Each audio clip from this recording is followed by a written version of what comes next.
నిన్న జరిగిన ఎపిసోడ్లో మాస్క్ మ్యాన్ వర్సెస్ అమ్మాయిల్ని అలా డీగ్రేడ్ చేసి మాట్లాడటం, ఈ ఇష్యూలో సంజనాకు ఒకటి అర్థమైంది, రితు చౌదరికి ఒకటి అర్థమైంది. సో నాకేం అర్థమైంది, ఎస్పెషల్లీ ఒక్కదాని గురించి మాట్లాడుకుందాం. చిన్నప్పటి నుంచి సైకాలజీ చదవాలని భలే ఆశ, మేబీ అది సిట్యువేషన్ కుదరలేదు, సో ఎంబీఏ చేయాల్సి వచ్చింది. బట్ మాస్క్ మ్యాన్ దయ వల్ల నాలో ఉన్న సైకాలజిస్ట్ బయటకు వచ్చేస్తున్నాడు.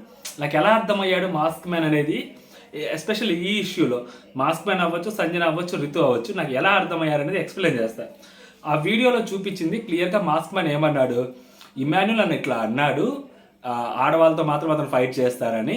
సో అంటే దాని అర్థం ఏంటి, నేను చాలా పర్సనల్గా అన్నాడు, సో నేను కూడా చాలా పర్సనల్గా తీసుకుంటున్నాను అని ఒక స్టేట్మెంట్ చెప్పి, ఆ తర్వాత నేను ఇప్పటి వరకు ఒక అమ్మాయితో ఆడాను, ఒక అమ్మాయి ఇద్దరు అబ్బాయిలతో ఆడాను అనుకున్నాను, కానీ నేను ముగ్గురు అమ్మాయిలతో ఆడాను, నాకు ఇప్పుడే అర్థమైంది. యు గాట్ మై పాయింట్,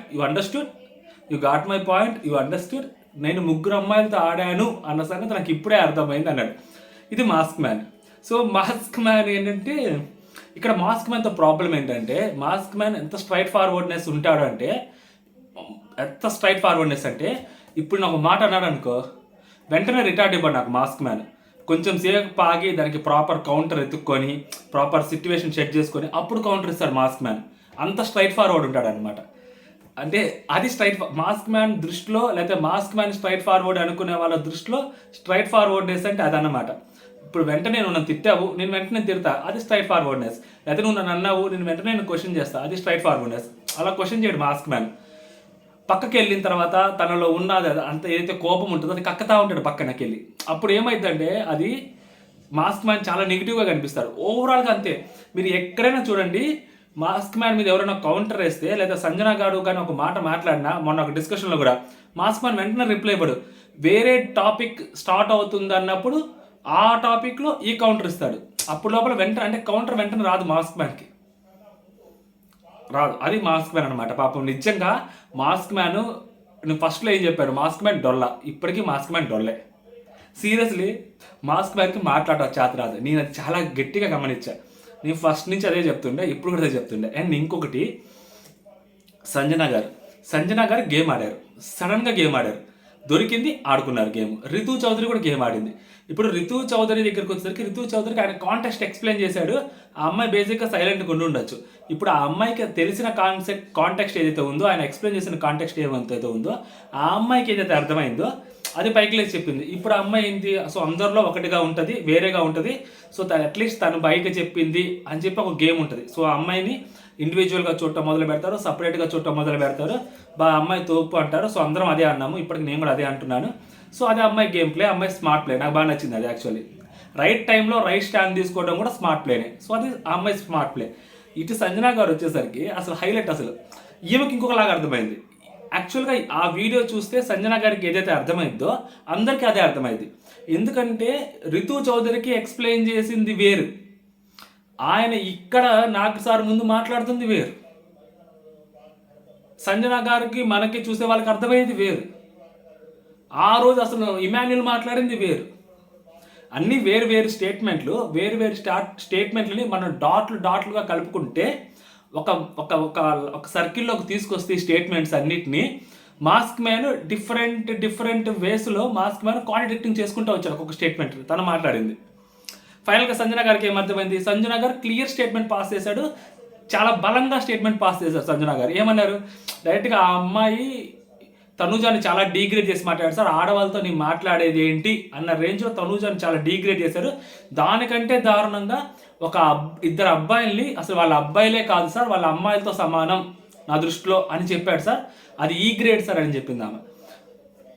ఆయన యాక్చువల్గా మనం నార్మల్గా చూస్తే దాన్ని, ఆ స్టేట్మెంట్ మనకు చూస్తే అమ్మాయిలు తక్కువ చేశాడు అని మాత్రమే మనం మాట్లాడుకుంటా ఉన్నాం. బట్ సంజన గారు ఆల్ ఆఫ్ ద సడన్ పైకి లేచి సార్ అబ్బాయిలు కూడా తక్కువ చేసి మాట్లాడారు అంటే మనం ఏంది, అమ్మాయిలు తక్కువ చేసి మాట్లాడాడు అన్నాం, కానీ అసలు అబ్బాయిల ఐడెంటిటీని అతను మార్చేశాడు కదా.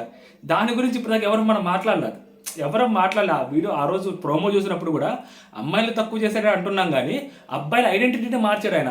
అబ్బాయిలకు కూడా ఒక ఐడెంటిటీ ఉంటుంది కదా, మగవాళ్ళు అంటే ఒక ఐడెంటిటీ ఉంటుంది కదా, దాన్ని మార్చేశాడు ఆయన.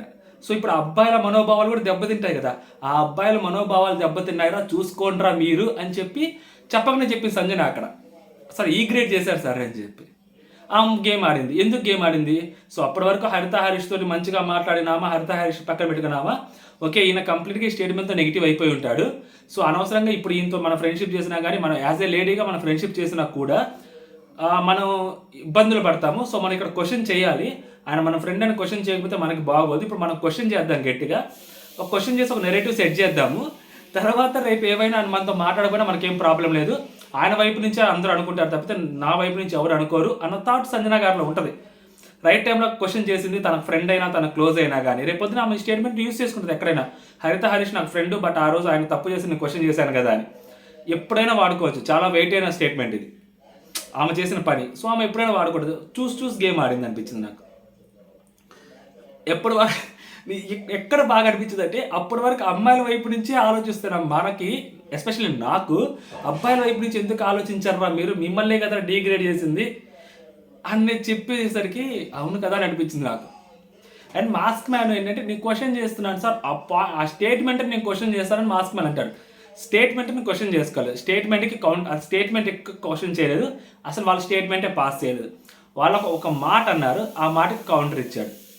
ఓకేనా, పోనీ వాళ్ళొక స్టేట్మెంట్ పాస్ చేశారంటే ఈయన ఇంకొక స్టేట్మెంట్ పాస్ చేశాడు అంతే. వాళ్ళు అమ్మాయిలతో మాత్రమే మాట్లాడతారంటే ఏకంగా ఈ అబ్బాయిల్ని అమ్మాయిలతో పోల్చేశాడు ఆయన. సో డిఫరెంట్ స్టేట్మెంట్స్ వచ్చాయన్నమాట.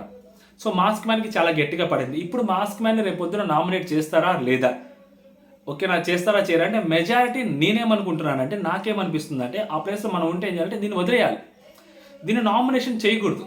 నేనేమనుకుంటాను, ఇది నామినేట్ చేస్తే, నామినేషన్ పాయింట్ పెడితే ఆయనకి ఎక్స్ప్లెనేషన్ ఇచ్చుకోవడానికి ఛాన్స్ వస్తుందేమో అని నేను అనుకుంటున్నా. వాళ్ళు తెలివైన వాళ్ళు అయితే, నేను అదే హౌస్లో ఉంటే నేను నామినేట్ చేయను. నామినేట్ చేయకపోతే ఇది ఆడియన్స్లో ఇది ఒక క్వశ్చన్ మార్క్గానే ఉంటుంది, మాస్క్ మ్యాన్ తప్పు చేశాడు అన్నట్టుగానే ఉంటుంది. రితు చౌదరి ఒక్కటి చెప్పిన దాన్ని ఎవరు పట్టించుకోరు, ఎందుకంటే మెజారిటీ విన్స్ కాబట్టి ఎప్పుడైనా. బట్ ఎప్పుడైతే నామినేషన్ పాయింట్లోకి తీసుకొస్తారో మాస్క్ మ్యాన్ తన ఎక్స్ప్లెనేషన్ ఇచ్చుకుంటాడు.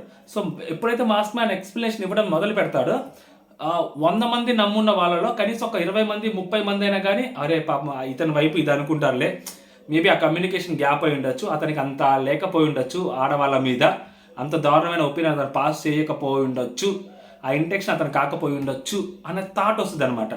సో తెలివిగల వాళ్ళు ఎవరైతే ఆ ఇష్యూని అలా వదిలేయాలి. అప్పుడు వదిలేసినప్పుడు మాత్రమే ఆడియన్స్లో నలుగుద్ది. దాన్ని క్వశ్చన్ చేయటం మొదలు పెడితే అటు పక్క నుంచి ఆన్సర్స్ వస్తూ ఉంటాయి, ఇష్యూ డైలెట్ అయిపోతూ ఉంటుంది అనమాట. ఆ ఇష్యూ ఎప్పుడు అలా ఫ్లేరప్ అవి ఉండాలి అంటే మనం దాన్ని పట్టించుకోకూడదు. మన లోపల ఉన్న హౌస్ మేట్స్ పట్టించుకోకపోతే బయట ఉన్న ఆడియన్స్ పట్టించుకుంటారు. లోపల ఉన్న కంటెస్టెంట్స్ దాని గురించి పట్టించుకొని దాన్ని గుచ్చి మాట్లాడుతూ ఉంటే అప్పుడు హరిత హరీష్ అనే వ్యక్తికి కూడా పాజిటివ్ అవ్వచ్చు.